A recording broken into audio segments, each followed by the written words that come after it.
Madame la Présidente, bonjour à toutes et à tous.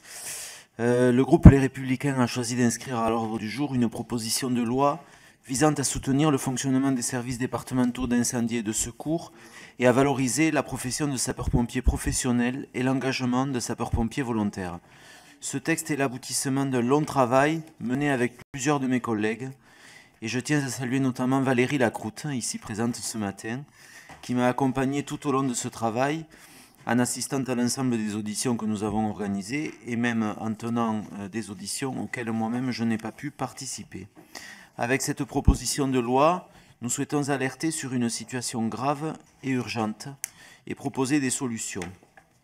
Notre système de sécurité civile repose sur le dévouement de 40 000 sapeurs-pompiers professionnels, 195 000 sapeurs-pompiers volontaires et 11 250 personnels administratifs et techniques.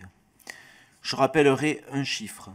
Chaque année, les interventions des sapeurs-pompiers viennent en secours à environ 5% de la population française, soit 3,8 millions de victimes en 2017. Pourtant, depuis plusieurs années, l'équilibre qui faisait des services d'incendie et de secours français un modèle a été fragilisé par plusieurs phénomènes. D'abord, on observe une perte de reconnaissance et un manque de protection. En 2017, les sapeurs-pompiers ont été victimes de 2800 agressions et 382 de leurs véhicules ont été endommagés. Alors même que le nombre d'interventions croît sans cesse, nous ne prenons pas assez en compte la fatigue et les risques qu'encourent nos sapeurs-pompiers dans l'exercice de leur mission. Ensuite, on ne peut que constater un manque de moyens et d'investissement en faveur de la modernisation de certains SDIS dont le matériel se dégrade et dont les systèmes d'information sont désormais dépassés. Il en résulte une difficulté croissante à recruter. Cette crise des vocations est aggravée par la démographie de notre pays, dont le vieillissement conduit inévitablement à davantage d'interventions dans des zones où demeurent de moins en moins de personnes actives susceptibles d'être volontaires. De plus, le droit européen ne prend pas correctement en compte les spécificités du volontariat. En février 2018, dans un arrêt dit Matzak, la Cour de justice de l'Union européenne a estimé que la directive européenne sur le temps de travail de 2003 s'appliquait aux sapeurs-pompiers volontaires belges. Or, les implications de cette directive rendent quasiment impossible la conciliation du volontariat avec un emploi, menaçant ainsi l'existence même du volontariat.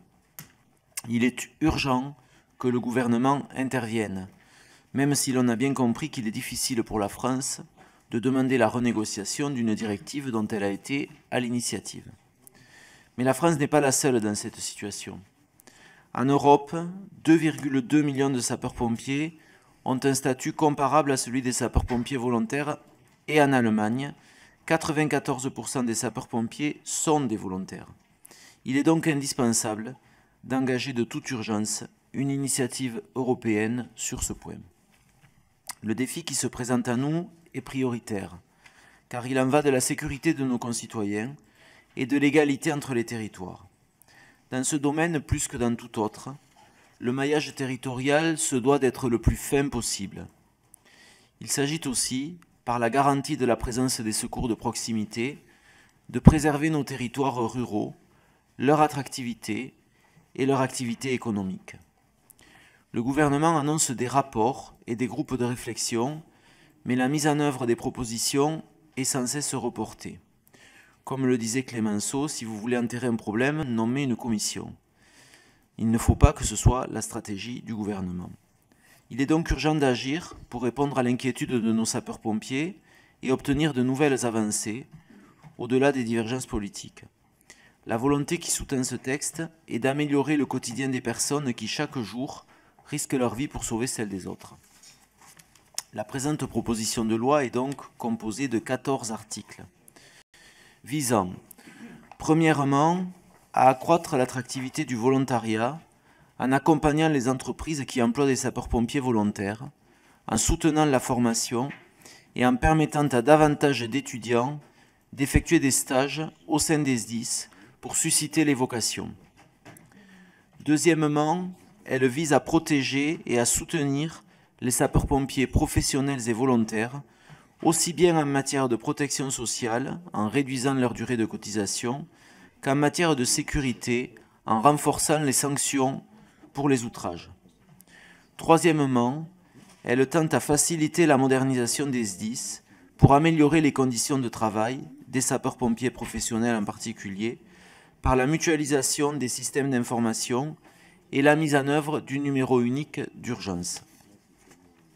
Ainsi, nous pourrons garantir une meilleure conciliation entre l'exigence des missions, la vie personnelle et la vie professionnelle des sapeurs-pompiers. Hier a été adoptée à l'unanimité la proposition de loi du Sénat de notre collègue Catherine Troendlé relative à la représentation des personnels administratifs, techniques et spécialisés. J'espère que nous allons aborder ce texte dans le même esprit constructif. Cette proposition de loi porte sur un sujet qui nous concerne tous, dépasse les clivages politiques. Il s'agit d'un véritable problème de société, enjeu de société, celui de promouvoir l'engagement des citoyens. J'espère que nous allons pouvoir l'examiner sereinement et retenir les dispositions les plus utiles. Notre objectif est également d'interpeller le gouvernement sur les inquiétudes des sapeurs-pompiers et j'espère donc que nous aurons un vrai débat en séance le 4 avril prochain. Je vous remercie. Monsieur le rapporteur, je vous remercie. La parole